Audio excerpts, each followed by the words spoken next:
लीजिए सुनिए जयशंकर प्रसाद की लिखी कहानी सहयोग। वाचन समीर गोस्वामी का है।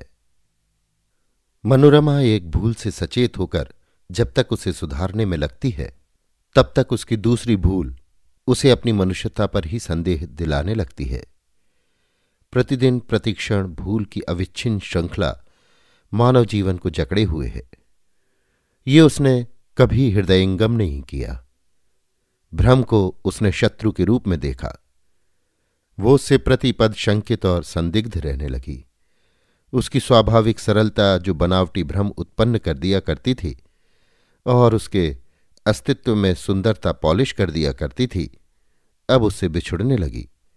वो एक बनावटी रूप और आवभगत को अपना आभरण समझने लगी। मोहन, एक हृदयहीन युवक, उसे दिल्ली से ब्याह लाया था।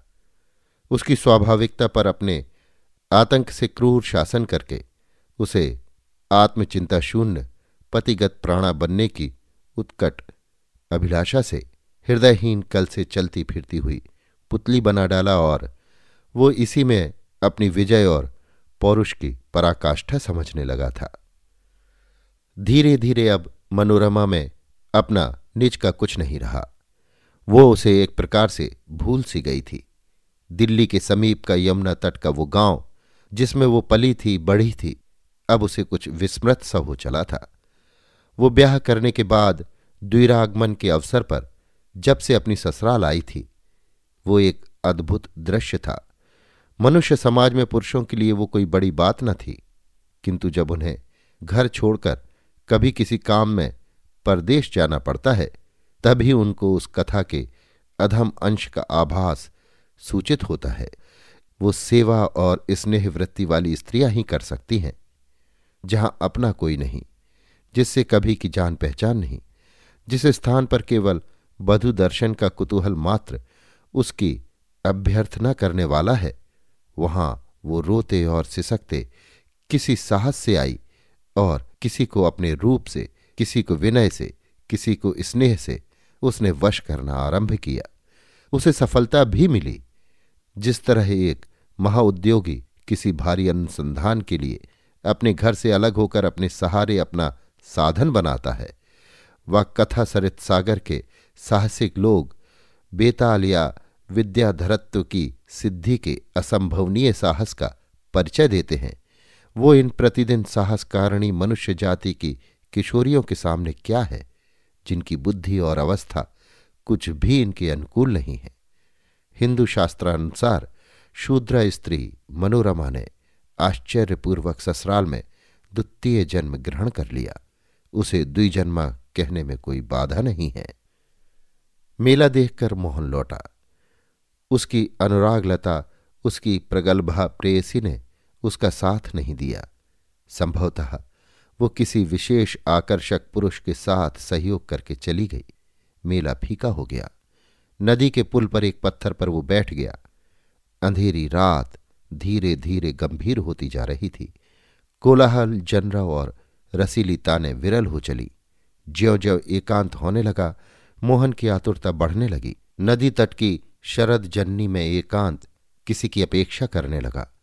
उसका हृदय चंचल हो चला। मोहन ने सोचा, इस समय क्या करें। विनोदी हृदय उत्सुक हुआ। वो चाहे जो हो, किसी की संगति को इस समय आवश्यक समझने लगा। प्यार न करने पर भी मनोरमा का ही ध्यान आया। समस्या हल होते देखकर वो घर की ओर चल पड़ा। मनोरमा का त्योहार अभी बाकी था। नगर भर में एक नीरव अवसाद हो गया था, किंतु मनोरमा के हृदय में कोलाहल हो रहा था। ऐसे त्योहार के दिन भी वो मोहन को न खिला सकी थी। लैंप के मंद प्रकाश में खिड़की के जंगले के पास वो बैठी रही। विचारने को कुछ भी उसके पास न था। केवल स्वामी की आशा में दास के समान वो उत्कंठित बैठी थी।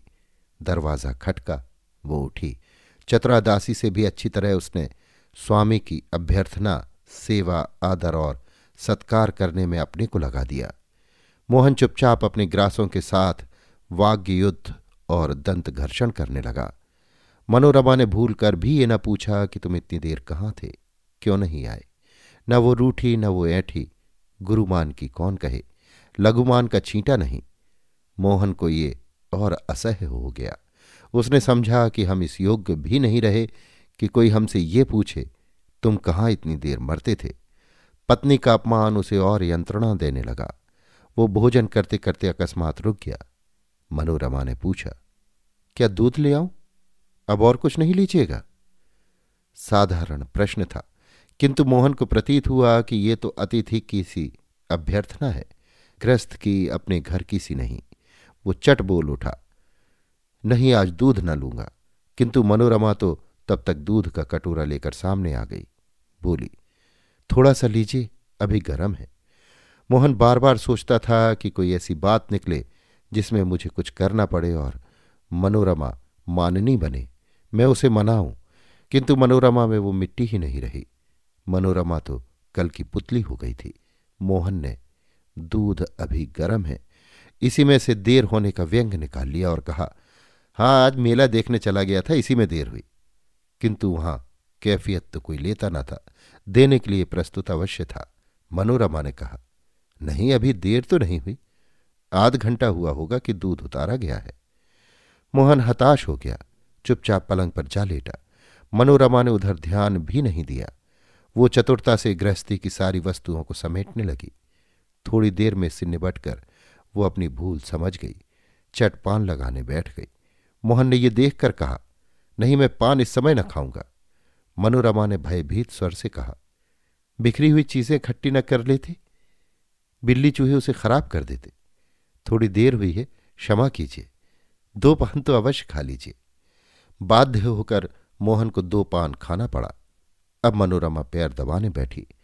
वैश्या से तिरस्कृत मोहन घबरा उठा। वो इस सेवा से कब छुट्टी पावे, इस सहयोग से क्या बस चले। उसने विचारा कि मनोरमा को मैंने ही तो ऐसा बनाना चाहा था, अब वो ऐसी हुई तो मुझे अब विरक्ति क्यों है, इसके चरित्र का ये अंश क्यों नहीं रुचता। किसी ने उसके कान में धीरे से कहा, तुम तो अपनी स्त्री को अपनी दासी बनाना चाहते थे, जो वास्तव में तुम्हारी अंतरात्मा को इप्सित नहीं था। तुम्हारी कुप्रवृत्तियों की वो उत्तेजना थी कि वो तुम्हारी चिर संगनी न होकर दासी के समान आज्ञाकारिणी मात्र रहे। वही हुआ, अब क्यों झकते हो। अकस्मात मोहन उठ बैठा। मोहन और मनोरमा एक दूसरे के पैर पकड़े हुए थे। अभी आप सुन रहे थे जयशंकर प्रसाद की लिखी कहानी सहयोग। वाचन समीर गोस्वामी का था।